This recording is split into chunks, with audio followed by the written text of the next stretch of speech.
Ia lahir di sebuah desa kecil yang sunyinya hanya sesekali dirobek suara kodok dan serangga malam. 30 tahun kemudian, dari desa yang sama, muncul seorang pria yang kelak memerintahkan pembunuhan ratusan ribu orang dan hampir setengah abad memegang leher sebuah negara raksasa. Namanya Soeharto. Orang-orang akan memanggilnya Bapak Pembangunan. Tetapi sebelum itu, ia adalah bocah kurus yang berjalan tanpa alas kaki di pematang sawah, menyimpan diam-diam ambisi yang jauh lebih besar daripada cakrawala desanya. Malam di Yogyakarta tahun 1921 begitu gelap ketika bayi itu lahir. 8 Juni di Dusun Kemusuk, dekat Godean. Lampu minyak redup, dinding rumah dari anyaman bambu, lantai tanah yang dingin. Tak ada yang membayangkan, bayi yang diberi nama Soeharto ini kelak mengendalikan nasib lebih dari 200 juta manusia. Ayahnya, Kertosudiro, seorang petani miskin, sekaligus pembantu lurah urusan pengairan, hidup di tengah keterbatasan yang kejam. Ibunya, Sukirah, tak lama kemudian meninggalkannya. Perceraian orang tuanya memecah masa kecil Soeharto, menempatkannya sebagai anak yang dititipkan dari satu kerabat ke kerabat lain. Hari-hari kecilnya adalah perpaduan antara kelaparan yang ditahan dan rasa malu yang dipendam. Ia sering pindah rumah, kadang dengan kakek nenek, kadang dengan pamannya, lalu kembali lagi. Setiap perpindahan berarti dunia baru, aturan baru, dan satu pelajaran yang perlahan mengeras dalam dirinya. Jangan lemah, jangan terlihat membutuhkan, dan yang paling penting, jangan terlalu banyak bicara. Di desa Jawa, anak yang terlalu banyak bicara mudah dimarahi. Soeharto memilih jalan sebaliknya. Diam, memperhatikan, mengingat. Bayangkan bocah itu berjalan di pagi hari, embun masih menempel di ujung daun padi. Dia menyusuri pematang sempit, membawa bekal sederhana. Mungkin hanya singkong rebus atau nasi dengan garam. Ia menyaksikan bagaimana para petani memuja air seolah dewa. Satu kesalahan dalam membuka dan menutup saluran irigasi bisa berarti gagal panen, bisa berarti lapar berbulan-bulan. Kertosudiro, sang ayah, tahu betul kekuatan air. Tugasnya mengatur pengairan sawah memberi dia sedikit otoritas di tengah kemiskinan. Dan di sanalah, tanpa disadari, Soeharto kecil belajar satu hal. Kekuasaan tidak selalu berteriak. Kadang ia mengalir diam seperti air di selokan, tetapi semua orang takut jika alirannya dihentikan. Sekolah bagi Soeharto bukanlah ruang kelas yang nyaman. Ia sempat bersekolah di sekolah dasar desa, lalu dipindahkan ke Yogyakarta untuk tinggal dengan bibinya, yang menikah dengan seorang pejabat kelurahan bernama Prawiro Wiharjo. Di rumah inilah untuk pertama kalinya ia menyentuh dunia birokrasi kecil. Buku-buku tua, cap stempel, surat-surat resmi dengan huruf rapi. Prawiro Wiharjo menyukai ketertiban, dan ketertiban itu menetes ke kepribadian anak yang pendiam ini. Di meja kantor kelurahan, Soeharto melihat bagaimana tanda tangan di secarik kertas bisa mengubah nasib seseorang. Lahan diukur ulang, pajak dinaikkan atau sengketa diselesaikan. Namun pendidikan formalnya berjalan tersendat. Keterbatasan biaya membuatnya harus berpindah dari satu sekolah ke sekolah lain. HIS, Hollands Inlandse School, tak tercapai. Ia hanya sampai pada sekolah pribumi yang sederhana. Di kelas, ia bukan murid paling cerdas, bukan pula yang paling menonjol. Tetapi ia punya satu kelebihan yang pelan-pelan mengkristal. Kesanggupan untuk menunggu, mengamati, dan menyesuaikan diri. Di desa Jawa era kolonial, kemampuan untuk tahu diri dan membaca situasi bisa lebih berharga dari ijazah manapun. Masa remajanya bertepatan dengan puncak kekuasaan Hindia Belanda di Jawa, dan juga dengan permulaan keretakan di dalamnya. Di pasar-pasar, di warung kopi, obrolan orang-orang dewasa mulai diwarnai kata-kata seperti kemerdekaan, nasionalis, Belanda kejam. Di kota Yogyakarta, Soeharto remaja kadang mendengar nama-nama seperti Soekarno dan Hatta disebut dengan nada campuran kagum dan cemas. Tapi di rumah, ia tetaplah anak yang tugasnya membantu urusan kecil. Menimba air, membersihkan halaman, atau mengantar pesan. Kesunyian luar, bagaimanapun, bukan berarti isi kepalanya kosong. Setiap kali lewat di depan markas KNIL, tentara kolonial Belanda, ia menatap seragam, langkah tegap, dan senjata yang berkilau di bawah matahari. Ada sesuatu yang menggoda di sana, wibawa yang instan. Di desa, status butuh puluhan tahun dibangun. Di dunia militer, seolah cukup seragam untuk membuat orang lain menunduk. Bagi seorang anak yang tumbuh dalam lapis-lapis ketidakpastian, pemandangan itu seperti janji. Ada jalan lain keluar dari lumpur kemiskinan dan rasa tak berdaya. Lalu datanglah badai besar yang mengubah nasib jutaan orang. Perang Dunia II. Tahun 1942, pasukan Jepang menggasak pertahanan Belanda di Asia Tenggara. Hindia Belanda runtuh lebih cepat dari yang diduga. Bagi banyak orang Jawa, kepergian Belanda awalnya dirayakan. Di jalan-jalan, poster-poster bertuliskan Asia untuk orang Asia bermunculan. Tentara Jepang memasuki kota-kota dengan lagu-lagu militer yang menghentak, membawa propaganda. Kalian bukan lagi jajahan Belanda, kalian saudara bangsa Asia. Bagi Soeharto muda yang baru saja memasuki usia 20-an, ini lebih dari sekadar pergantian penjajah. Ini adalah celah. Jepang, tak seperti Belanda, membuka pintu bagi orang-orang pribumi untuk masuk ke dunia militer. Mereka membentuk kesatuan-kesatuan seperti PETA, Pembela Tanah Air, dan Heiho. Inilah kesempatan yang selama ini hanya bisa ia lihat dari jauh. Kesempatan mengenakan seragam, memegang senjata, dan, lebih penting, dari itu, belajar bagaimana kekuasaan bekerja dari dalam. Pada tahun 1943, Soeharto bergabung dengan PETA. Dari bocah desa yang serba kekurangan, ia menjelma menjadi prajurit muda dengan seragam rapi dan latihan keras. Hari-harinya kini diisi teriakan komando, derap langkah, dan dentuman senjata latihan. Di barak, di lapangan luas yang panas, ia belajar disiplin versi militer Jepang. Tanpa kompromi, tanpa keluhan. Satu kesalahan kecil bisa berujung hukuman fisik yang memalukan. Tetapi di dalam kerasnya pelatihan itulah, ia menemukan satu hal yang akan menandai seluruh hidupnya. Ia ternyata sangat pandai berada dalam struktur. Soeharto bukan pemberontak impulsif, ia bukan tipe yang lantang melawan atasan. Sebaliknya, ia piawai bergerak dalam batas-batas yang sudah ditetapkan sambil perlahan mencari ruang untuk memengaruhi dari dalam. Dalam PETA, ia menaiki tangga kepangkatan dengan stabil. Komandan Jepang melihatnya sebagai prajurit yang taat, tenang, dan bisa diandalkan. Rekan-rekan sesama pribumi melihatnya sebagai sosok yang jarang bicara, tapi jika sudah memberi perintah, suaranya datar dan sulit dibantah. Di kamp pelatihan, malam-malam panjang dihabiskan dengan diskusi lirih. Para anggota PETA mulai bertanya-tanya. Setelah perang ini berakhir, apa yang akan terjadi pada negeri mereka? Apakah Jepang benar-benar akan memberi kemerdekaan? Ataukah mereka hanya mengganti wajah kolonialisme? Di ruang-ruang gelap barak, di bawah lampu redup, nama-nama tokoh nasionalis berputar. Disitulah, dalam bisik-bisik penuh risiko, militer dan politik mulai bertemu di dalam kepala Soeharto. Lalu sebuah tanggal yang akan menggoreskan dirinya dalam sejarah bangsa tiba. 17 Agustus 1945. Di Jakarta, Soekarno dan Hatta memproklamasikan kemerdekaan Indonesia. Di banyak tempat, kabar ini menyebar seperti api di musim kemarau. Namun bagi Soeharto dan banyak anggota PETA lainnya, kemerdekaan bukan sekadar berita menggugah. Ia menandai pergeseran posisi yang berbahaya. Dari tentara yang dilatih penjajah menjadi calon tentara Republik yang baru lahir, dengan musuh tak hanya Jepang, tetapi juga upaya Belanda untuk kembali. Kekosongan kekuasaan pasca kekalahan Jepang menciptakan ruang kacau yang mematikan. Di satu sisi, ada semangat pemuda yang bergolak, siap bertempur dengan bambu runcing. Di sisi lain, ada struktur militer yang belum mapan, saling curiga, dan penuh tarik-menarik kepentingan. Soeharto berada tepat di tengah pusaran itu, namun alih-alih tampil sebagai orator di jalanan, ia memilih jalur senyap. Membangun karier militernya langkah demi langkah, menggunakan kemerdekaan sebagai alasan untuk memperkuat posisinya. Ketika perang mempertahankan kemerdekaan melawan Belanda pecah, Soeharto mulai menunjukkan peran lebih penting.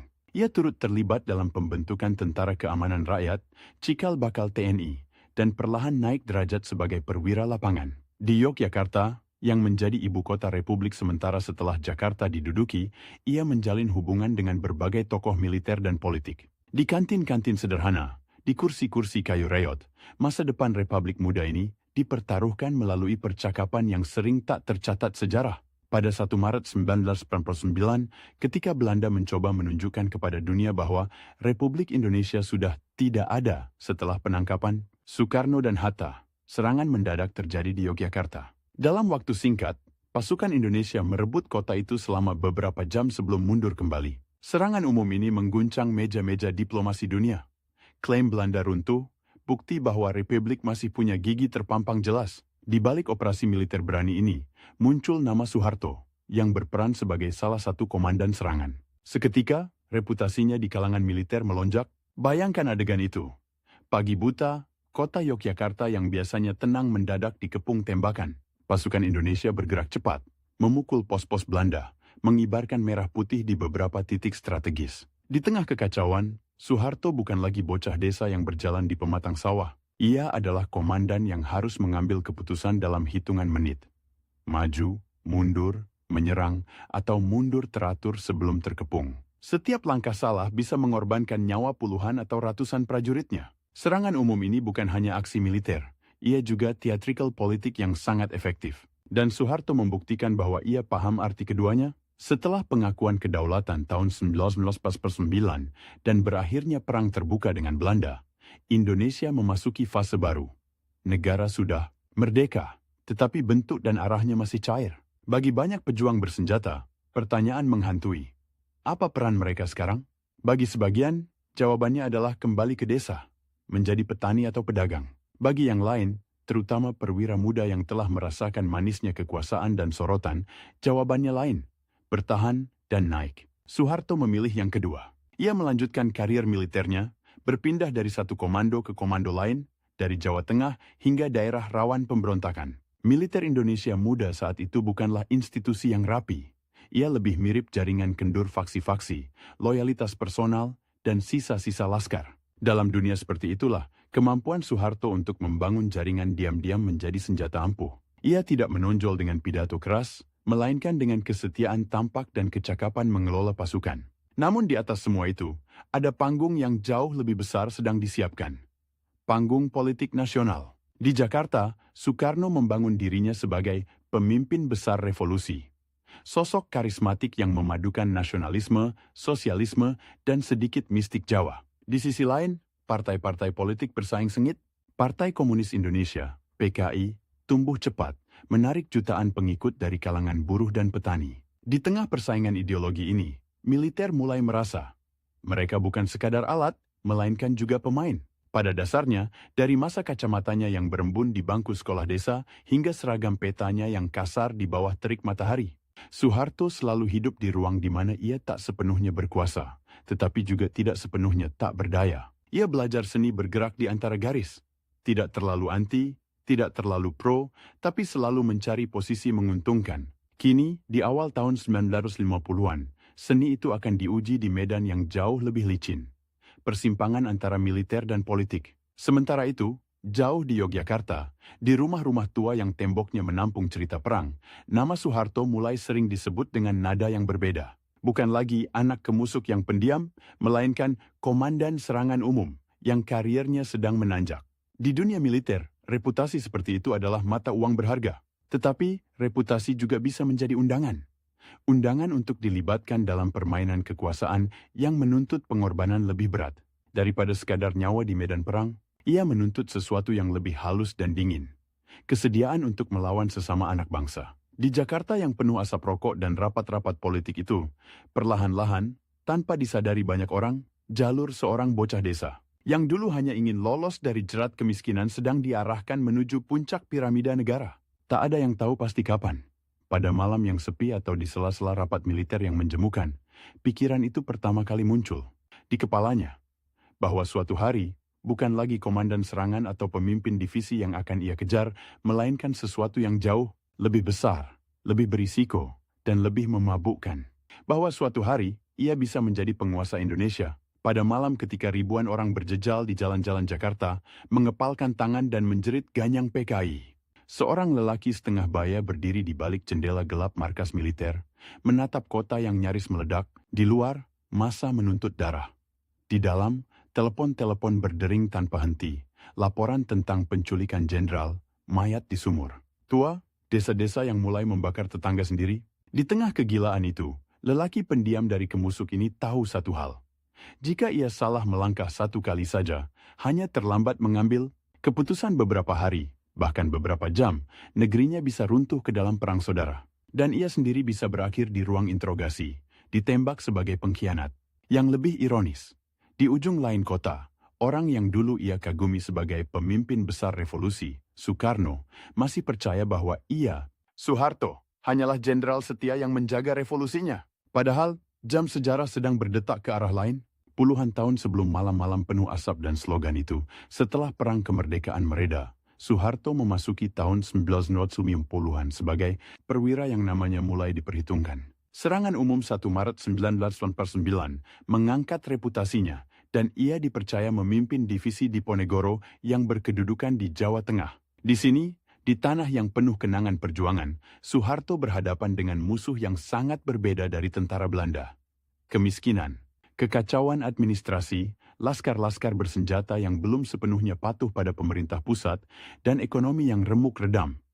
Divisi Diponegoro bukan hanya pasukan berseragam, ia juga jaringan kekuasaan lokal.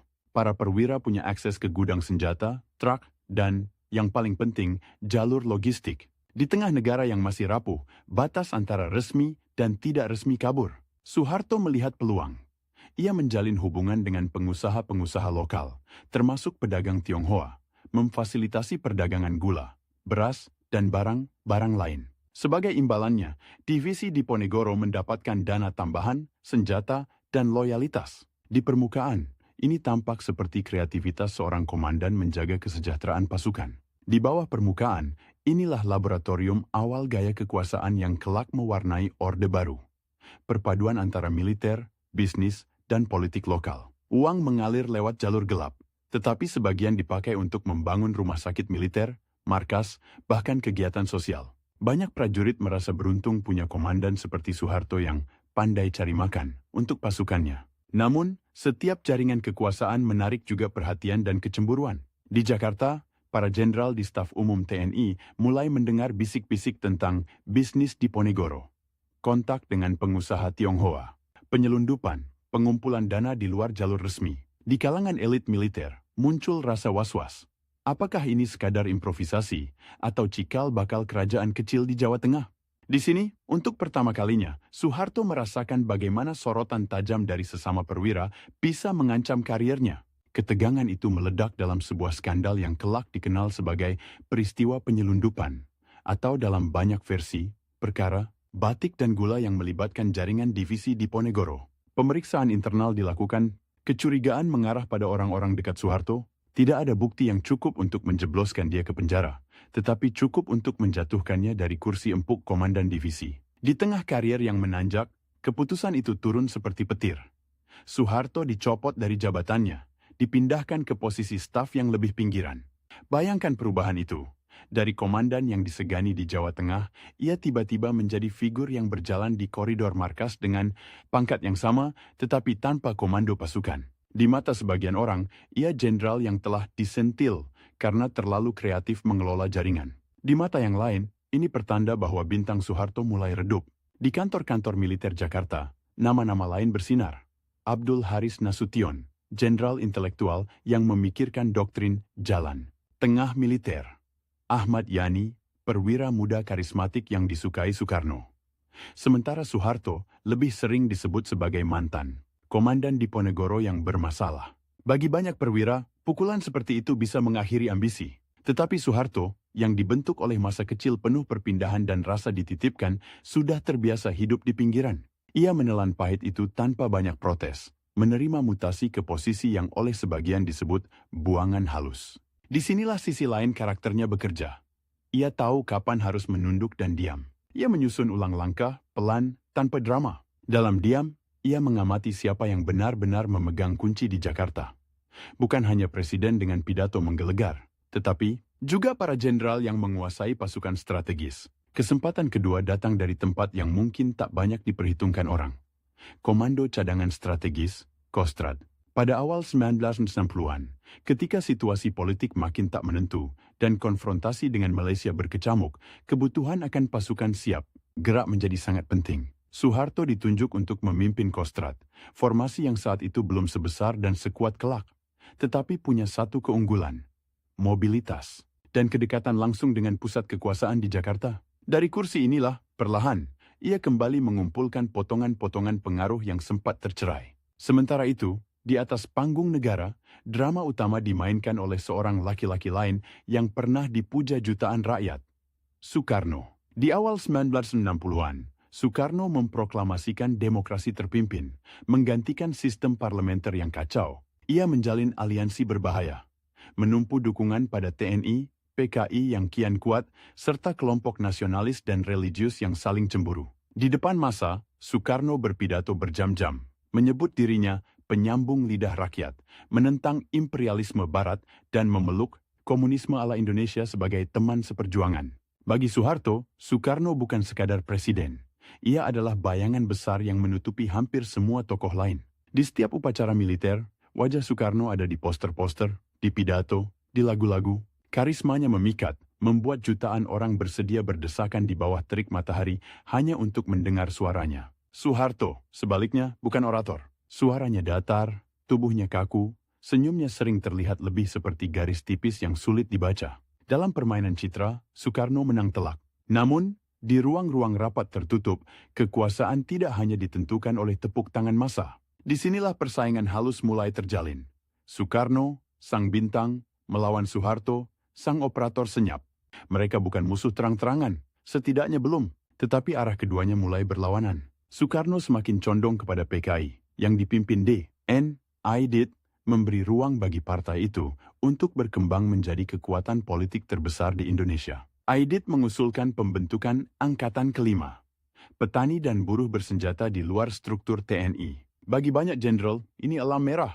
Bagi Soeharto, ini ancaman langsung terhadap eksistensi militer dan, secara pribadi, terhadap masa depan kekuasaannya. Di tengah permainan besar ini, waktu menjadi musuh tersembunyi. Indonesia tenggelam dalam krisis ekonomi. Inflasi liar, harga kebutuhan pokok melonjak, antrian panjang di mana-mana. Soekarno tetap bicara tentang revolusi dan konfrontasi dengan Malaysia, tetapi di dapur orang biasa, beras makin sulit. Di universitas, mahasiswa mulai berbisik. Revolusi macam apa yang membuat perut kosong? Di markas besar militer, para perwira mengeluh. Bagaimana mempertahankan disiplin pasukan jika keluarga tentara sendiri kesulitan makan? Soeharto menghitung semuanya dengan kepala dingin. Ia tahu, jika situasi ini dibiarkan terlalu lama, rakyat bisa berbalik bukan hanya melawan pemerintah, tetapi juga melawan tentara. Di sisi lain, jika ia bertindak terlalu cepat, melawan Soekarno dan PKI tanpa dukungan cukup, ia bisa dengan mudah dicap pengkhianat revolusi. Jam berdetak semakin cepat. Ia hanya punya beberapa bulan, mungkin beberapa minggu, sebelum keseimbangan rapuh antara Soekarno, PKI, dan TNI pecah sendiri. Dan pecahnya bisa menggilas siapa saja yang berdiri di tempat yang salah. Lalu datanglah malam yang akan mengubah hidupnya dan sejarah Indonesia selamanya. Malam 30 September 1965. Di beberapa rumah para jenderal Angkatan Darat di Jakarta, sekelompok pasukan bergerak dalam gelap. Ketukan di pintu, teriakan, tembakan singkat. Jenderal Ahmad Yani, yang selama ini lebih dekat dengan Soekarno dan memiliki reputasi bersih, ditembak. Beberapa jenderal lain diculik hidup-hidup, dibawa ke arah Lubang Buaya, sebuah lokasi terpencil di pinggiran kota. Keesokan paginya, mereka ditemukan sebagai mayat, dilempar ke dalam sumur tua sempit. Tubuh-tubuh mereka memukul dinding tanah lembab, sebelum berhenti di lumpur hitam di dasar. Nama operasi itu, Gerakan 30 September, atau G30S. Di radio, sebuah kelompok yang menamakan dirinya Dewan Revolusi mengumumkan bahwa mereka telah menyelamatkan Soekarno dari kudeta Dewan Jenderal. Namun, satu hal paling penting terjadi. Satu nama tidak tercantum di daftar jenderal yang diculik. Nama itu, Soeharto. Sebuah kebetulan yang hingga sekarang menjadi bahan perdebatan. Mengapa Komandan Kostrad ini tidak menjadi target utama? Apakah para pelaku menganggapnya kurang penting? Apakah ada informasi keliru? Atau justru, seperti kecurigaan banyak orang, ia tahu lebih banyak tentang apa yang akan terjadi? Yang jelas, pagi 1 Oktober 1965, ketika berita pembunuhan jenderal-jenderal itu menyebar, Jakarta berada di ambang kepanikan. Soekarno, yang malam itu berada di Halim, pangkalan udara yang juga dikuasai beberapa pelaku G30S, tampak bingung dan berusaha menenangkan situasi. Aidit dan pimpinan PKI bergerak cepat, tetapi tidak cukup cepat. Sementara itu, di markas Kostrad, seorang lelaki yang tubuhnya sedikit membungkuk dan langkahnya tampak biasa-biasa saja membuat keputusan yang akan mengubah hierarki kekuasaan negara.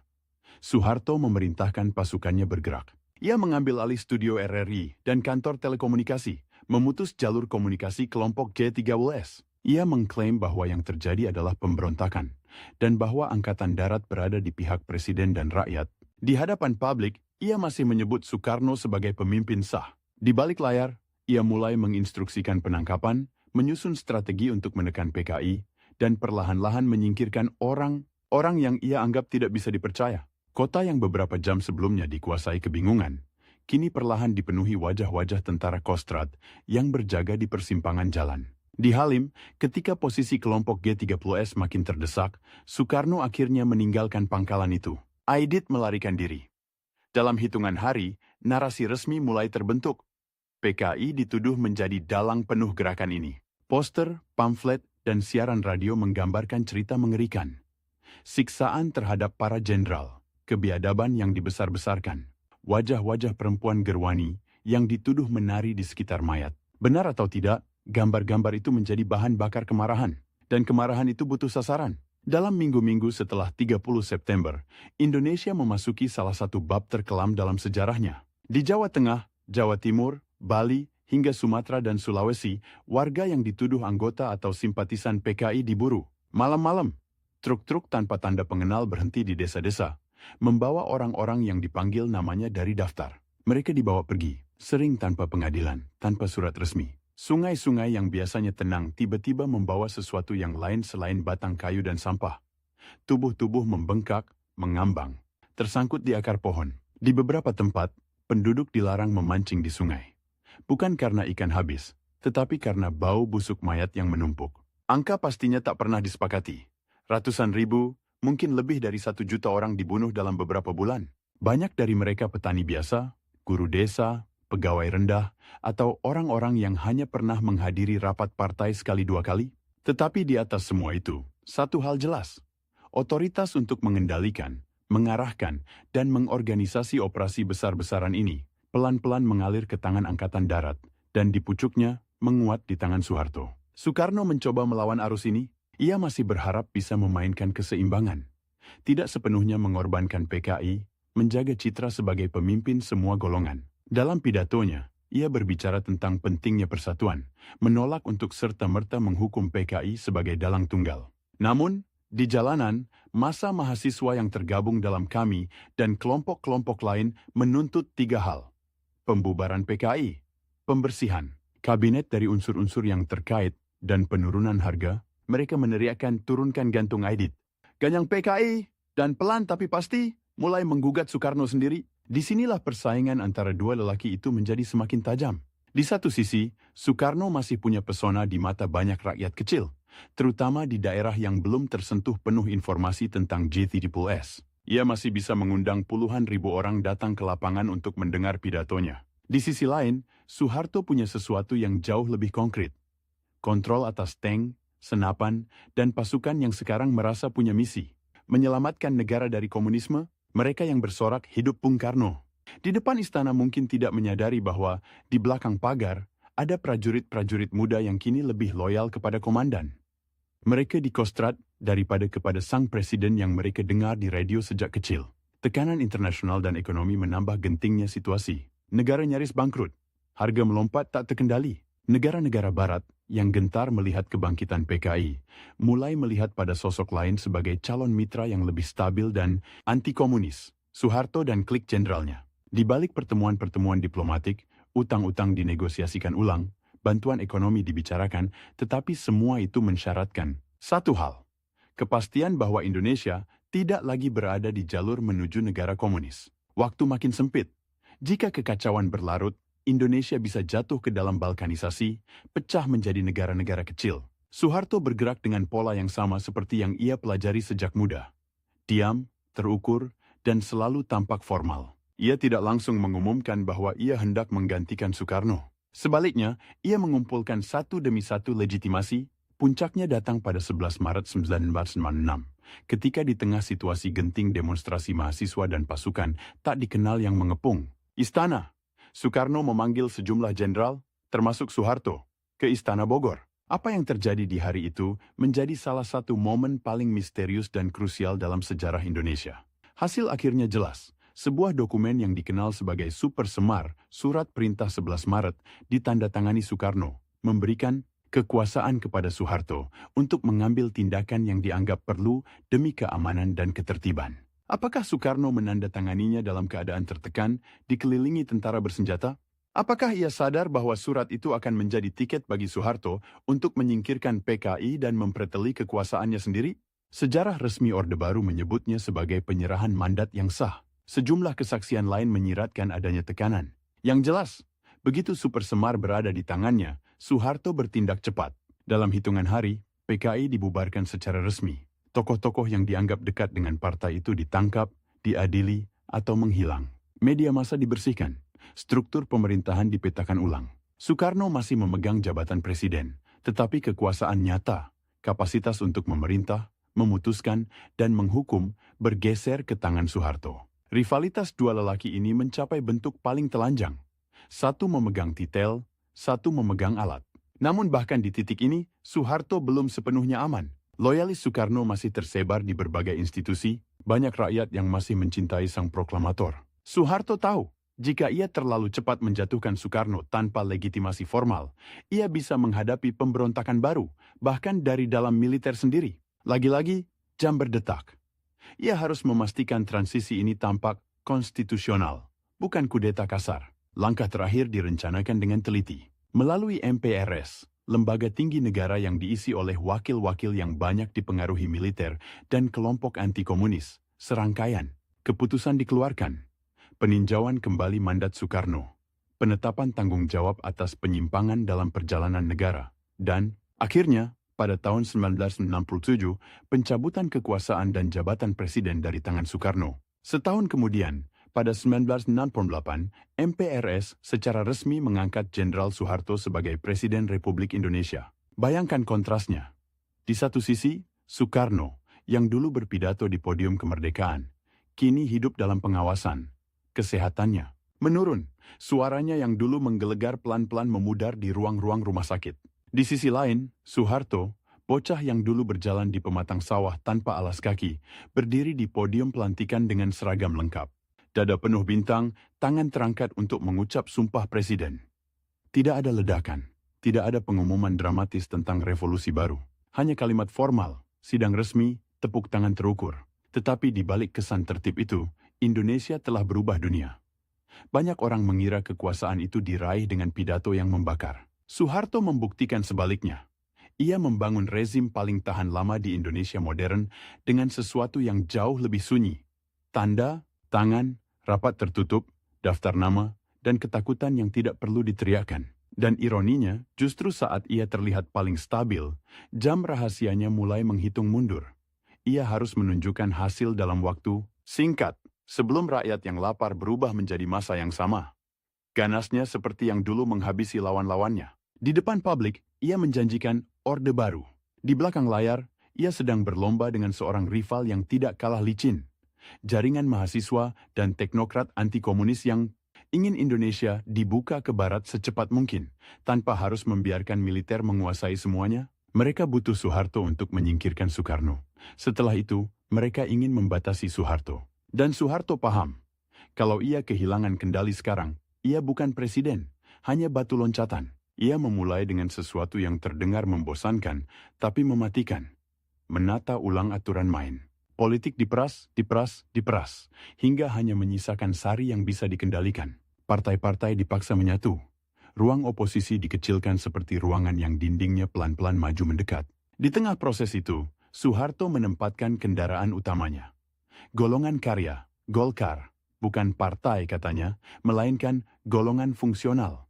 Kata-kata ini bukan kosmetik, itu jebakan. Jika bukan partai, maka ia tidak perlu bermain dengan logika partai. Ia bisa memakai birokrasi, aparatur desa, pegawai negeri, guru, dan bahkan kepala dusun sebagai mesin politik. Dan mesin itu diberi bahan bakar paling ampuh, rasa aman, atau ancaman kehilangan semuanya. Pemilu pertama Orde Baru pada 1971 dijadikan panggung uji coba. Di desa-desa, spanduk Golkar berwarna kuning dipasang di tempat paling strategis. Dekat pasar, dekat kantor kecamatan, dekat masjid. Para pegawai negeri diarahkan untuk memilih yang benar. Di beberapa tempat, kotak suara dijaga seperti gudang amunisi.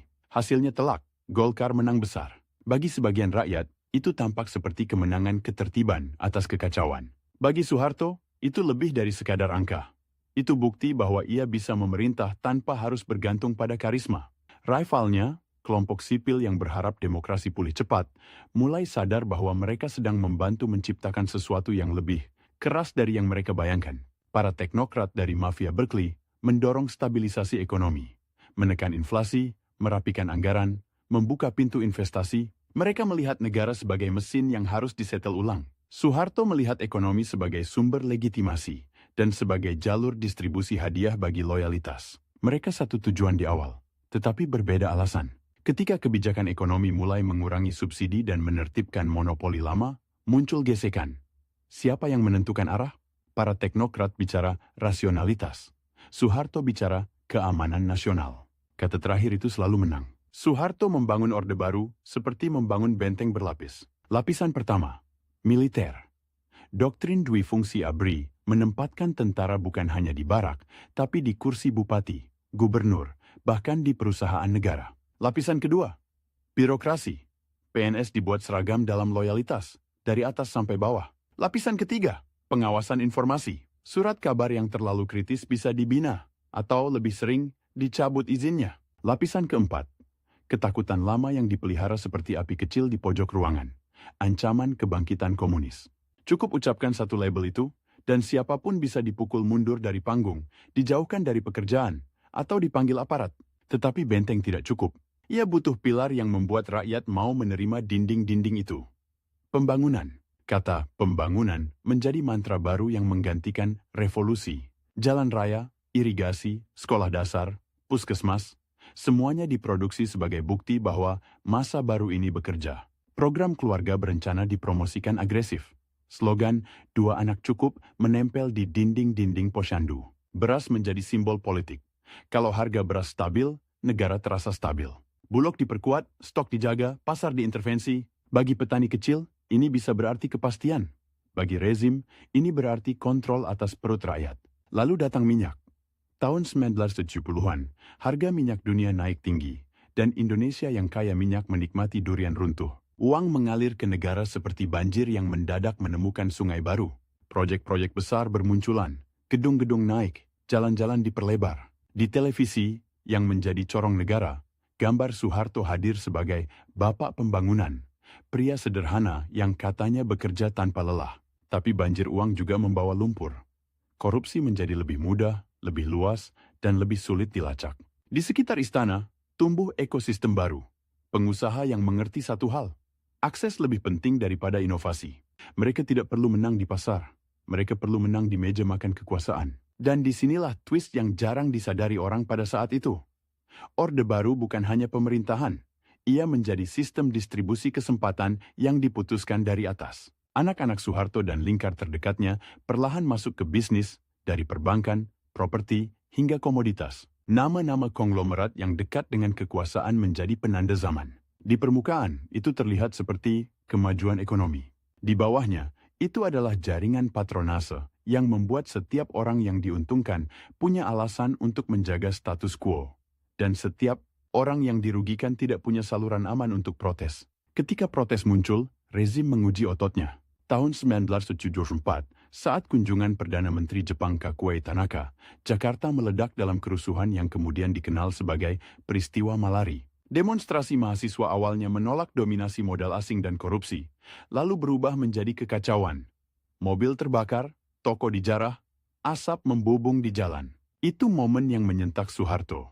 Bukan karena ia takut pada mahasiswa semata, tetapi karena ia melihat sesuatu yang lebih berbahaya. Kemarahan publik bisa melompat melewati pagar kampus dan menjadi amuk kota. Setelah Malari, ia mengencangkan baut.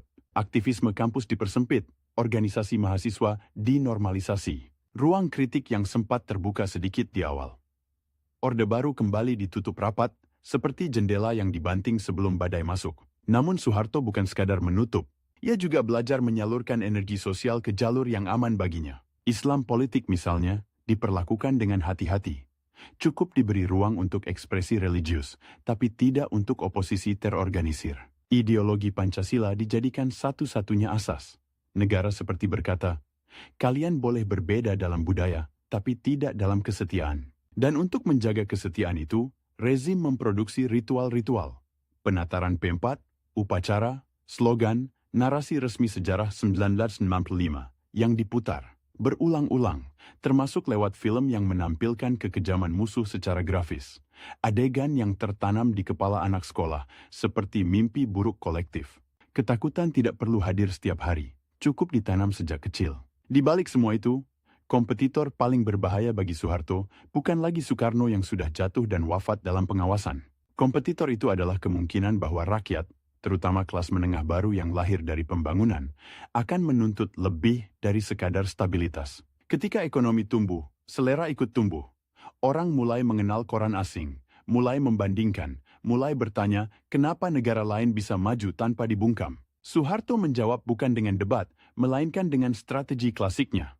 Pecah belah, kooptasi, dan seleksi ketat siapa yang boleh naik. Mekanisme suksesi pun ia ubah menjadi rutinitas. Setiap 5 tahun, sidang MPR memilihnya lagi. Itu terlihat konstitusional, tetapi atmosfernya seperti teater dengan naskah yang sudah ditandatangani. Di layar TV, ia tersenyum kecil, menerima mandat dengan rendah hati. Di belakang panggung, para elit tahu, menolak berarti memutus aliran proyek, promosi, dan perlindungan. Dan orang yang pernah mencoba berdiri agak jauh dari barisan, baik di militer maupun sipil, sering mendapati karirnya berhenti mendadak, atau namanya hilang dari daftar. Di tengah stabilitas yang dipamerkan, sebuah bom waktu lain berdetak. Ketergantungan pada utang dan komoditas. Ketika harga minyak turun pada 1980-an, Indonesia terpaksa beradaptasi. Pemerintah mendorong ekspor non-migas, deregulasi, dan industrialisasi. Ini memberi kesempatan baru, tetapi juga membuka lebih banyak celah bagi konglomerasi yang dekat dengan kekuasaan. Bank-bank bermunculan, kredit mengalir, gedung-gedung bertambah. Dari jauh, Jakarta tampak seperti kota yang mengejar abad baru. Dari dekat, terlihat seperti permainan kursi musik. Siapa yang punya akses, duduk, siapa yang tidak, berdiri menunggu musik berhenti. Dan Soeharto semakin tua. Setiap tahun, tubuhnya menjadi pengingat bahwa waktu adalah musuh yang tidak bisa ditangkap. Ia mulai mengandalkan lingkaran yang makin sempit. Keluarga, kroni, jenderal terpercaya. Ini menciptakan paradoks. Untuk menjaga stabilitas, ia harus mempercayai lebih sedikit orang. Tetapi, semakin sedikit yang dipercaya, semakin rapuh sistem ketika salah satu pilar retak. Banyak yang mulai berbisik soal siapa setelah Soeharto, tapi berbisik saja sudah cukup untuk dianggap ancaman. Twist lain muncul dari luar. Dunia berubah. Perang dingin mendekati akhir. Alasan geopolitik yang dulu membuat Barat memaklumi otoritarianisme anti-komunis mulai luntur. Tekanan soal HAM, demokrasi, transparansi mulai terdengar lebih keras. Namun Soeharto masih merasa punya kartu kuat, pertumbuhan ekonomi. Selama angka-angka naik, ia bisa menunjuk grafik seperti perisai. Lihat, seolah ia berkata, ini hasil ketertiban. Masalahnya, ketertiban itu dibangun di atas kompromi-kompromi gelap yang menumpuk. Setiap konsesi kepada kroni menciptakan konsesi baru. Setiap proyek untuk loyalis menambah biaya bagi negara. Setiap pembungkaman kritik menghilangkan alarm dini yang seharusnya memperingatkan bahaya. Dan sementara itu, rival-rivalnya, para reformis di dalam birokrasi, sebagian militer muda, aktivis kampus yang kembali menemukan suaranya. Pada akhir 1980-an dan awal 1990-an, tidak mengincar istana dengan tank. Mereka mengincarnya dengan sesuatu yang lebih sulit dilawan. Opini publik dan jaringan informasi. Menjelang 1990-an, Soeharto melakukan manuver untuk memperkuat basis. Ia mendekati kelompok Islam arus utama, memberi ruang bagi simbol religius, mendukung organisasi intelektual Muslim. Itu taktik cerdas, sekaligus tanda bahwa ia merasakan pergeseran arus sosial. Tetapi setiap manuver menciptakan kecemburuan baru. Kelompok yang dulu diuntungkan merasa terancam. Kelompok yang baru didekati menuntut lebih. Soeharto menyeimbangkan semuanya seperti orang membawa gelas penuh di atas nampan. Satu guncangan besar saja, tumpah. Dan guncangan itu, tanpa disadari banyak orang, sudah mengintai di Asia. Gelembung finansial, utang swasta, mata uang rapuh. Soeharto belum jatuh di sini, belum. Namun fondasi yang ia bangun dengan disiplin dan ketakutan kini memikul beban tambahan. Ekonomi yang makin kompleks, masyarakat yang makin berani. Dan usia seorang presiden yang makin sulit menyembunyikan bahwa ia tidak punya waktu tak terbatas. Jika ia tidak menyiapkan transisi yang aman, ia mempertaruhkan bukan hanya warisan, tapi juga keselamatan jaringan yang ia bangun. Keluarga, kroni, dan para penjaga setianya. Dan pada titik ini, di balik senyum tipis yang selalu sama di layar televisi, ada ketegangan yang nyaris bisa dilihat. Soeharto menang. Melawan Soekarno, menang melawan mahasiswa, menang melawan partai-partai, menang melawan suara-suara kritis, tetapi ia belum pernah diuji oleh musuh yang tidak bisa ditangkap, tidak bisa dibungkam dengan satu surat, dan tidak bisa diinterogasi di ruang gelap. Musuh itu adalah krisis yang bergerak lebih cepat daripada komandonya, krisis yang akan membuat waktu, akhirnya, benar-benar habis. Serduduk 43 karakter. Bayangkan, seorang pria yang dulu mengendalikan negara dengan satu isyarat tangan, kini duduk sendirian di ruang. Tamu besar yang terlalu sepi, menonton berita tentang dirinya sendiri, dibicarakan sebagai mantan. Bukan lagi bapak pembangunan, bukan lagi panglima tertinggi, hanya nama di layar, di antara iklan deterjen dan sinetron malam. Kontras itu bukan sekadar tragis. Itu seperti menyaksikan gunung runtuh pelan-pelan, sementara orang-orang di lembah sibuk berdebat, apakah gunung itu dulu berbahaya atau penyelamat. Tetapi sebelum tiba di ruang tamu yang senyap itu, waktunya hampir habis jauh lebih cepat daripada yang ia bayangkan. Semuanya meledak pada saat yang dari luar terlihat teknis. Angka kurs rupiah. Di tengah 1997, ketika krisis finansial Asia mulai mengguncang Thailand dan Korea, banyak pejabat Indonesia masih yakin badai itu akan lewat begitu saja. Di atas kertas, Orde Baru punya pengalaman menghadapi gejolak. Minyak pernah jatuh, utang pernah melonjak, tetapi negara selamat. Soeharto berpikir permainan yang sama bisa diulang. Namun kali ini, rivalnya bukan sekadar oposisi politik atau mahasiswa ideologis. Kali ini, ia harus menaklukkan sesuatu yang dingin dan tanpa wajah. Pasar global, rating kredit, spekulan mata uang. Musuh yang tidak bisa dipanggil ke kantor. Tidak bisa diintimidasi dengan seragam hijau dan senapan di sudut, rupiah merosot. Awalnya pelan, lalu seperti batu jatuh ke sumur tanpa dasar. Dari sekitar 2.500 per dolar, menembus 5.000, 10.000, bahkan mendekati 17.000 dalam hitungan bulan. Di layar-layar bursa, angka-angka itu berubah warna jadi merah darah. Bagi orang biasa, angka itu berubah menjadi sesuatu yang lebih menakutkan. Harga beras naik, susu bayi naik, gaji tetap. Pabrik mulai merumahkan pekerja, toko menutup lebih cepat, antrian di pom bensin mengular. Di dalam istana, jam tak terlihat itu berdering makin keras. Soeharto tahu, ia tidak sedang menghadapi krisis biasa. Dan untuk pertama kalinya dalam puluhan tahun, ia sadar. Ia terkurung oleh waktunya sendiri. Kalau dalam beberapa bulan ia gagal memulihkan kepercayaan, semua cerita pembangunan bakal berubah menjadi dakwaan massal. Ia mencoba memainkan kartu lama, mencari sekutu luar negeri. Dana Moneter Internasional, IMF, dipanggil, negosiasi digelar, dan di hadapan kamera, Soeharto menandatangani kesepakatan bantuan. Tapi tangan yang selama puluhan tahun menandatangani keputusan-keputusan yang selalu ditaati kini, menandatangani sesuatu yang terasa pahit. Daftar syarat, subsidi dipangkas, monopoli keluarga dan kroni dibuka, beberapa kebijakan ekonomi harus dirombak. Bagi warga biasa, ini adalah istilah teknis yang sulit dipahami. Yang mereka rasakan cuma satu hal, hidup mendadak jadi jauh lebih mahal. Dan di balik layar, Soeharto sendiri tersiksa oleh paradoks.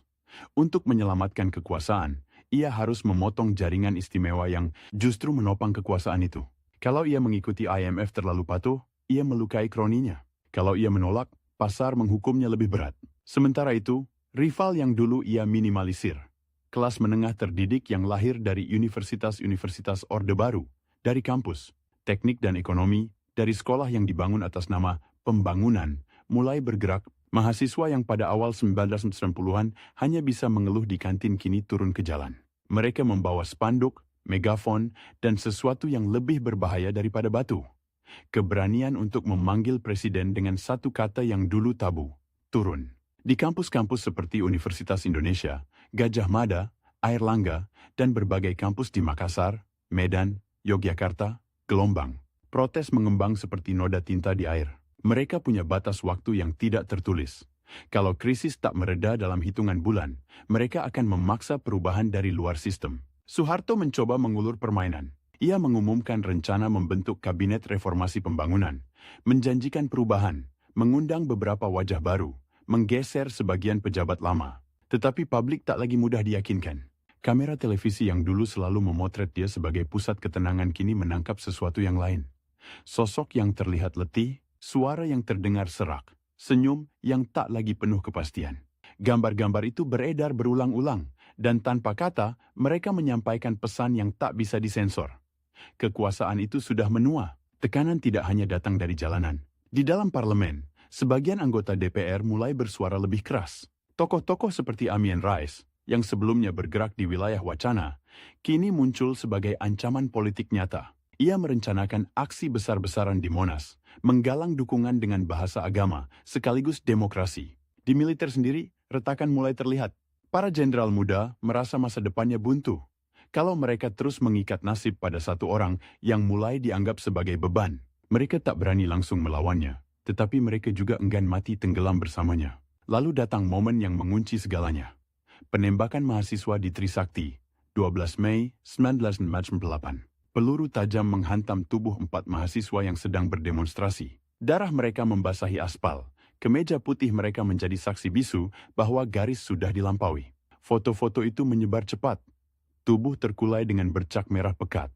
Teman-teman yang menangis histeris, spanduk yang tinggal sobekan. Bagi jutaan orang Indonesia, itu bukan sekadar berita. Itu pemicu emosional. Di kota-kota besar, kekesalan berubah menjadi amarah. Jakarta, yang bertahun-tahun dipresentasikan sebagai wajah modern, Orde Baru, dalam hitungan hari berubah jadi ruang terbuka bagi ketakutan dan kekacauan. Kerusuhan meletus. Toko-toko dijarah, mobil dibakar, asap hitam menjulang dari berbagai sudut. Di beberapa kawasan, minoritas etnis menjadi sasaran. Ada laporan-laporan mengerikan tentang kekerasan yang terlalu brutal untuk diceritakan dengan tenang. Perkosaan, pembakaran, orang yang melompat dari gedung demi menyelamatkan diri dari api dan massa. Jalan-jalan yang dulu diresmikan Soeharto sebagai simbol pembangunan kini menjadi adegan pasca-apokaliptik. Dan di tengah kabut asap itu, satu pertanyaan menyebar cepat. Di mana negara? Di mana presiden? Soeharto berada di tengah badai, tapi seolah tidak lagi memegang kemudi. Ketika ia kembali dari kunjungan ke Mesir, suasana Jakarta sudah berubah drastis. Tenda-tenda demonstran memenuhi kompleks DPR MPR. Mahasiswa yang dulu takut memasuki gedung itu, kini tidur di halamannya, makan di situ, berorasi di mimbar darurat. Mereka menetapkan tenggat waktu tak resmi untuk Soeharto. Segera mundur, atau gelombang protes tak akan berhenti. Setiap hari yang berlalu tanpa keputusan, membuat jam rahasia yang menghitung mundur itu berdetak lebih keras. Para penasihatnya terbelah. Ada yang mendesak untuk bertahan, mengingatkannya pada masa lalu ketika ia selalu keluar sebagai pemenang dari krisis politik. Ada juga yang menyarankan jalan keluar terhormat, lengser secara terkontrol, selamatkan yang masih bisa diselamatkan. Di militer, sebagian petinggi mulai mengirim sinyal halus bahwa mereka tidak akan lagi menanggung semua akibat kalau Soeharto memaksa bertahan. Rival utamanya bukan lagi tokoh tunggal, tapi gabungan. Mahasiswa di jalan, elit yang gelisah, pasar yang terus menghukum, dan opini internasional yang mengawasinya dengan dingin. 17 Mei 1998, beberapa tokoh agama dan masyarakat datang ke istana meminta secara langsung agar ia mengundurkan diri. Wajah mereka tegang, suara mereka hati-hati, tetapi pesan mereka jelas. Soeharto mendengarkan, dan untuk pertama kalinya dalam karier panjangnya, ia berada dalam posisi defensif total. Tidak ada lagi doktrin keamanan nasional yang bisa ia jadikan tameng. Tidak ada lagi angka pertumbuhan yang bisa ia tunjuk. Semua alat yang dulu ampuh tampak tumpul. Ia mencoba menawarkan pembentukan komite reformasi, mengajak pihak-pihak yang menentangnya masuk ke dalam struktur baru yang tetap ia pimpin. Tetapi tawaran itu datang terlambat. Roda sejarah sudah bergerak lebih cepat daripada komprominya. Pada pagi 21 Mei 1998, Indonesia menyaksikan sesuatu yang selama puluhan tahun hanya menjadi bisik-bisik mustahil. Soeharto mengumumkan pengunduran dirinya. Di televisi, ia duduk, membaca teks dengan suara yang terdengar lebih berat dari biasanya. Kalimat-kalimatnya teratur, bagian akhirnya resmi. Ia menyatakan berhenti sebagai Presiden Republik Indonesia. Di luar layar, beberapa orang menangis lega, beberapa bersorak, beberapa terdiam tak percaya. Di kampus-kampus, mahasiswa saling berpelukan. Sebagian menunduk, menyadari bahwa mereka baru saja mendorong jatuh figur yang mendominasi seluruh hidup mereka. Di dalam dirinya, mungkin ada perasaan yang jauh lebih kacau. Ia kalah bukan di medan perang, bukan oleh kudeta militer, melainkan oleh kombinasi krisis ekonomi dan gerakan rakyat yang menggunakannya sebagai simbol. Namun cerita Soeharto tidak berhenti pada hari itu. Disinilah twist paling pahit. Ketika ia kehilangan kekuasaan, ia tidak langsung kehilangan semua pengaruh. Jaringan bisnis, kroni, dan sebagian struktur politik yang dibentuk Orde Baru tetap hidup, hanya berganti cara bernafas. Beberapa konglomerat menyelamatkan diri dengan merestrukturisasi utang, bernegosiasi dengan pemerintah baru, atau memindahkan aset. Sebagian jenderal yang dulu mengabdi padanya justru menemukan karier kedua di era reformasi. Orde Baru runtuh di puncak piramida, tapi banyak batu batanya tetap tersusun di bawah, menunggu untuk digunakan kembali oleh pemain lain. Sementara itu, Soeharto sendiri memasuki babak baru. Hidup sebagai simbol yang diperdebatkan. Ia tinggal di rumahnya di Jalan Cendana, kemudian lebih sering di kediamannya di Jalan Puri Cikeas, dan kediaman pribadi lain yang lebih tenang. Gerbang rumahnya berubah menjadi lokasi jurnalis, aktivis, dan kadang pengunjuk rasa. Di mejanya, bukan lagi peta pembangunan atau grafik ekonomi, melainkan tumpukan berita tentang dirinya. Dugaan korupsi, skandal keluarga, tuntutan pengadilan. Negara yang dulu ia pimpin kini memanggilnya sebagai tersangka. Dunia berbalik, namun tubuhnya juga bersekongkol untuk melindunginya. Kesehatannya menurun, ia berkali-kali dirawat di rumah sakit, jantung, stroke, komplikasi, infeksi. Setiap kali proses hukum hendak dipercepat, tim dokter muncul dengan laporan medis. Ia terlalu lemah untuk diadili, terlalu rapuh untuk hadir di sidang. Di layar, publik melihat sosok yang jauh berbeda dari pria tegap berseragam dulu. Wajah pucat, langkah lambat, tubuh yang digotong kursi roda. Bagi sebagian orang, itu menimbulkan simpati. Bagi yang lain, kecurigaan bahwa penyakitnya dijadikan tameng untuk menghindari pengadilan. Waktu yang dulu ia kuasai kini menjadi pelindung yang ambigu. Semakin tua ia, semakin kecil kemungkinan negara bisa benar-benar menghukumnya. Tanpa tampak kejam di mata warga yang masih menghormatinya sebagai bapak, pembahasan tentang kekayaannya menjadi arena pertempuran baru. Laporan-laporan internasional menyebut angka fantastis. Miliaran dolar yang diduga terkumpul lewat yayasan-yayasan, monopoli, dan komisi gelap. Nama Soeharto masuk daftar pemimpin paling korup di dunia versi beberapa lembaga. Di Indonesia, jaksa penuntut umum berusaha membongkar sebagian dari itu, setidaknya dalam bentuk perkara perdata dan pidana. Tetapi setiap kali kasus bergerak, selalu muncul hambatan. Dokumen yang sulit dilacak, jaringan yang terlalu rumit, dan tentu saja kondisi kesehatannya. Akhirnya, banyak perkara berhenti di tengah jalan, seperti naskah film yang tak sempat difilmkan sampai selesai. Sementara itu, masyarakat terbelah cara mengingatnya. Di satu sisi, ada yang menyimpan rasa benci mendalam. Keluarga korban 1995, aktivis yang pernah diculik, jurnalis yang dibungkam, warga yang kehilangan tanah karena proyek, dan mereka yang menjadi korban kerusuhan yang muncul dari kebijakan-kebijakannya. Bagi mereka, nama Soeharto identik dengan ketakutan, sensor, dan kesewenang-wenangan. Di sisi lain, ada yang merindukannya, terutama mereka yang merasa hidup lebih pasti di masa Orde Baru. Harga yang lebih stabil, jalan yang dibangun, keamanan yang terasa lebih terkontrol. Di warung-warung kopi dan pos ronda, nostalgia itu kadang muncul dalam satu kalimat sederhana. Zaman Pak Harto dulu, beras murah. Konflik memori ini membuat warisan Soeharto sulit diputuskan. Ia mirip bayangan yang tetap mengikuti. Bahkan ketika matahari sudah bergeser, pemerintah-pemerintah setelahnya berbicara tentang demokrasi, reformasi, transparansi, tetapi di banyak kantor, pola pikir lama terus hidup. Budaya takut pada atasan, mencari koneksi, dan menganggap jabatan sebagai sumber fasilitas, bukan amanah. Banyak politisi baru yang lahir dari sistem lama hanya mengganti baju partai. Di satu sisi, kebebasan pers melonjak, pemilu menjadi lebih kompetitif, organisasi masyarakat sipil berkembang. Di sisi lain, jaringan ekonomi yang terbentuk di era Soeharto masih mewarnai persaingan bisnis.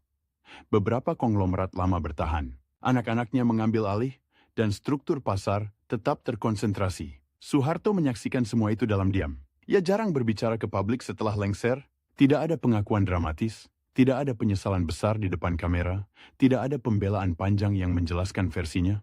Keheningan itu sendiri menjadi ruang kosong yang diisi orang lain dengan tafsir masing-masing. Bagi sebagian, ia tetap negarawan yang tegas tapi berjasa. Bagi yang lain, ia diktator yang selamat dari pengadilan karena meninggal terlalu cepat. Ironisnya, pria yang selama puluhan tahun mengontrol narasi sejarah resmi Indonesia, dari buku pelajaran sampai film wajib, akhirnya tidak punya kendali atas narasi dirinya sendiri. Pada awal 2000-an, kesehatannya semakin rapuh. Setiap kali ia dirawat di rumah sakit, media memenuhi halaman depan dengan foto-fotonya. Mata yang sayu, selang infus, tim dokter, keluarga yang mendampingi. Kadang muncul juga masa kecil yang berdoa di luar, mengangkat spanduk, "Selamatkan Pak Harto." Atau sebaliknya, aktivis yang mengingatkan publik pada korban-korbannya. Waktu menjelang akhir hidupnya terasa seperti jam pasir yang butirnya jatuh satu persatu, lambat sekaligus tak terhentikan. Negara menghadapi paradoks terakhir. Bagaimana memperlakukan seorang mantan presiden yang bagi sebagian adalah pahlawan, bagi yang lain penjahat? 27 Januari 2008, jam itu berhenti. Di sebuah rumah sakit di Jakarta, Soeharto meninggal dunia pada usia 86 tahun. Berita itu tersebar seperti gelombang kejut. Televisi nasional segera mengubah jadwal. Tayangan hiburan diganti liputan khusus. Kepala negara, pejabat, politisi, mantan anak buah, dan bahkan beberapa mantan pengkritiknya memberikan pernyataan. Ada yang menyebutnya putra terbaik bangsa. Ada yang berbicara hati-hati soal prestasi dan kekurangan. Ada yang memilih diam. Di media sosial, yang dulu tidak ada di zamannya, perdebatan meledak. Sebagian menyampaikan belasungkawa tulus. Sebagian lain menulis, keadilan tidak sempat menyentuhnya.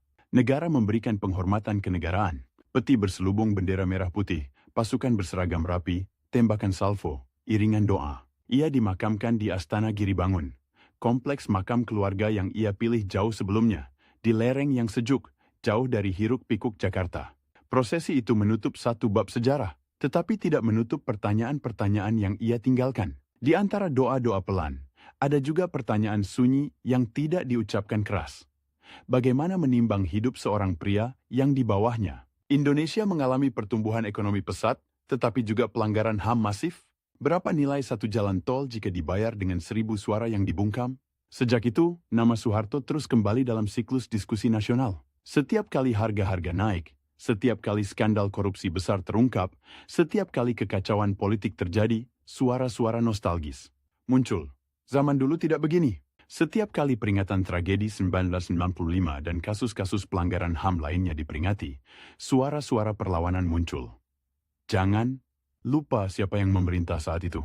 Seakan-akan, bahkan setelah mati, Soeharto masih menjadi titik referensi.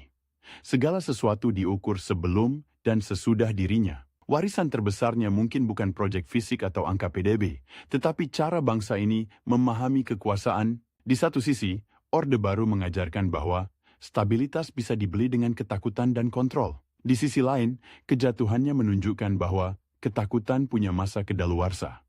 Ketika krisis ekonomi menghantam, rasa lapar mengalahkan rasa takut. Ia juga meninggalkan pelajaran pahit tentang transisi. Karena ia tidak pernah benar-benar menyiapkan pengganti dan tidak rela melepaskan kendali lebih cepat. Perubahan datang dalam bentuk ledakan, bukan evolusi lembut. Dan harga ledakan itu, kerusuhan, korban jiwa, trauma, dibayar oleh rakyat biasa. Bahkan di era ketika film-film dokumenter baru, buku-buku sejarah alternatif, dan kesaksian para korban mulai bermunculan, bayangan Soeharto tetap memanjang. Di beberapa rumah, potret dirinya masih tergantung di dinding, disandingkan dengan foto keluarga dan ayat suci. Di tempat lain, namanya hanya muncul sebagai bab gelap yang ingin dilewati secepat mungkin. Anak-anak muda yang lahir setelah 1998 mengenalnya lewat dua gambaran ekstrim. Dulu enak, semua tertib, atau dulu menyeramkan, orang hilang begitu saja. Di antara dua kutub ini, ada realitas yang jauh lebih rumit. Realitas yang hanya bisa dipahami jika kita melihat hidupnya secara utuh, dari desa kecil di Yogyakarta sampai ruang ICU tempat napas terakhirnya berhenti. Pada akhirnya, Soeharto memang kalah oleh musuh yang tak bisa ia kendalikan. Waktu dan perubahan. Ia menang melawan Soekarno, melawan PKI, melawan banyak lawan politik, menaklukkan oposisi dengan campuran pembangunan dan ketakutan. Tetapi ia tidak mampu mengalahkan satu hal yang menelan semua rezim kuat di dunia. Momen ketika rakyat menginginkan sesuatu yang tidak bisa lagi ia tawarkan. Bukan hanya beras yang murah, bukan hanya jalan yang halus, tetapi suara, hak untuk marah tanpa takut hilang semalam. Kini, setiap kali Indonesia berdebat tentang korupsi, tentang peran militer dalam politik, tentang batas kekuasaan presiden, tentang rekonsiliasi dengan masa lalu, nama Soeharto selalu muncul. Sebagai peringatan atau sebagai rujukan, tergantung siapa yang bicara. Hidupnya adalah cermin bengkok. Jika kita melihat terlalu dekat, kita hanya melihat satu sisi, ketegasan atau kekejaman, pembangunan atau represi. Tetapi jika kita berani melihat dari jarak yang tepat, kita menyadari bahwa kisahnya bukan hanya tentang seorang individu. Itu kisah tentang bagaimana sebuah bangsa bernegosiasi dengan rasa takut, harapan, kemiskinan, dan mimpi tentang masa depan. Dan mungkin di sanalah ironi paling tajam. Soeharto menghabiskan hidupnya membangun sistem yang ia yakini akan membuat Indonesia aman dari kekacauan, setidaknya selama ia berkuasa. Namun setelah ia pergi, justru perdebatan tentang dirinya yang memaksa Indonesia terus-menerus bercermin, memaksa negeri ini bertanya, lagi dan lagi, stabilitas seperti apa yang kita inginkan, dan berapa harga yang benar-benar rela kita bayar? Di antara pusara tenangnya di lereng bukit dan keramaian kota-kota yang terus tumbuh, pertanyaan itu masih menggantung, tak memiliki tenggat waktu, menunggu jawaban dari generasi yang lahir dari bayangan yang ia tinggalkan.